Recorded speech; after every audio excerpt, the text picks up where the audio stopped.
Salut à tous, c'est Gwen, bienvenue dans cette nouvelle vidéo. Aujourd'hui, nous allons parler d'investir au porteur ou au nominatif. Quand vous détenez des actions, c'est toujours au porteur et c'est votre mode de détention par défaut.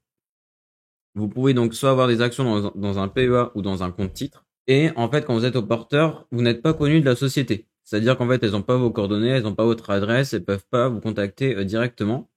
Et vous avez tout sur votre intermédiaire financier. Donc si jamais en fait vous voulez suivre les actualités de l'entreprise, être au courant quand il y a des assemblées générales ou des bulletins d'information, il faudra que vous alliez vous renseigner directement sur le site de l'entreprise. Donc souvent ils ont un espace actionnaire sur leur site, ou alors vous pouvez donc retrouver les actualités de l'entreprise sur vos brokers. Au moment où vous passez un ordre, souvent il y a un onglet actualités où ils publient toutes les actualités récentes de l'entreprise. Si jamais vous voulez participer aux assemblées générales, souvent c'est au mois d'avril et de mai, parce qu'en fait c'est toujours avant la validation du dividende et la plupart des entreprises le versent au mois de mai. Ensuite, si vous voulez donc participer aux assemblées, donc il faudra que vous ayez votre carte d'identité et ensuite il faudra que vous demandiez à votre intermédiaire financier de vous donner une attestation de participation et donc vous devrez en faire la demande et l'avoir reçue au minimum 3 jours ouvrés avant l'assemblée générale. Donc comme ça servira de justificatif pour dire que vous avez bien les actions et pas passer pour un imposteur ou un espion lors de la réunion. Donc ensuite, quand vous êtes actionnaire au porteur, du coup vous aurez des droits de garde à payer. Donc en fait c'est des droits qui vous payez à votre intermédiaire financier. Donc en fait c'est pour dire que comme vous avez des actions, ils vous les gardent et du coup il y a des frais en plus. Il y a certains brokers qui ne les font pas payer du tout.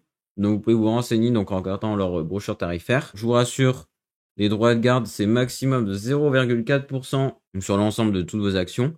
Et après, donc, vous avez des frais fixes par ligne limités à 5 euros pour les titres cotés et 25 euros pour les titres non cotés. Donc ça, c'est vraiment le maximum que vous pouvez avoir. En vrai, s'ils mettent le maximum, c'est qu'ils sont un peu vaches là-dessus, donc votre intermédiaire financier.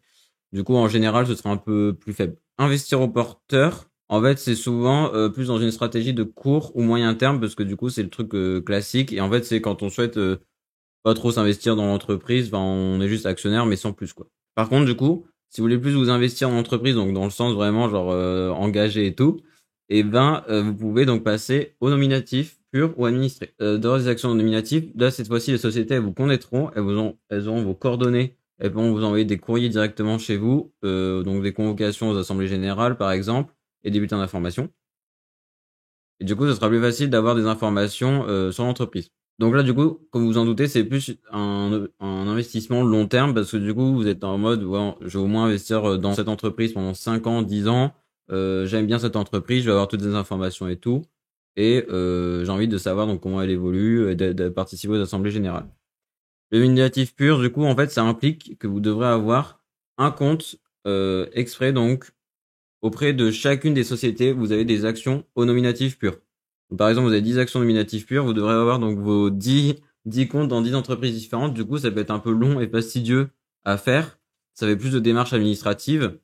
Et toutes vos actions ne sont pas rassemblées au même endroit en plus. Dans le nominatif pur, vous aurez donc un imprimé fiscal de chaque entreprise, donc il faudra bien les rassembler, etc., bien les garder. Et du coup, ça vous fera 10 courriers au lieu de un seul. Le nominatif administré, ça permet donc d'inviter cette contrainte, c'est-à-dire qu'en fait, vous avez donc tout sur votre intermédiaire financier, mais les sociétés vous connaissent quand même. Donc en fait, c'est plus simple que le nominatif pur. Par contre, du coup, vous aurez des droits de garde à payer aussi, donc comme dans le cas de détenir des actions au porteur. En fait, c'est juste quand vous êtes au nominatif pur, donc vous avez un compte dans chaque entreprise, et du coup, en fait, c'est les entreprises qui vont payer vos droits de garde. Donc du coup, là, vous n'avez pas à payer de droits de garde sur vos actions, mais au nominatif administré, vous devrez en payer quand même. En fait, les avantages principaux du nominatif pur et administré, ce sont les suivants. Donc en fait, vous pouvez avoir donc un dividende majoré de 10% par rapport au dividende ordinaire. Donc si l'entreprise la propose, il y a certaines entreprises qui la proposent en France comme Air Liquide ou Engie par exemple dans le 440. Par contre, pour les détenir, il faudra posséder les actions depuis au minimum 2 années consécutives. Ensuite, donc vous pouvez obtenir des droits de vote doubles. Donc lors des assemblées générales, donc votre voix comptera pour 2 au lieu de 1 vote. Et donc ensuite, ce sera plus simple aussi de participer aux assemblées générales, comme je vous ai dit, parce que du coup, vous aurez les convocations directement par courrier et vous aurez juste besoin de votre carte d'identité, pas besoin de justificatif de dire qu'on a bien les actions, etc. Donc du coup, en fait, dans le cadre d'un PEA, donc comme c'est le PEA, c'est un peu fermé entre guillemets, vos actions elles restent dans le plan. Bah en fait, ce sera plus facile d'être nominatif administré parce que au nominatif pur, il faudra les sortir pour les mettre dans le compte de chaque société. Donc c'est vraiment très compliqué. Donc après, si c'est un compte titre, ce sera un peu plus simple de faire un nominatif pur. Détenir des actions au porteur ou détenir des actions nominatifs, dans tous les cas, vous pouvez vendre à tout moment et vous êtes libre de faire ce que vous voulez avec vos actions. Il n'y a pas d'obligation de garder vos actifs pendant 5 ans, 10 ans, 15 ans. C'est la fin de cette vidéo, j'espère qu'elle vous aura plu.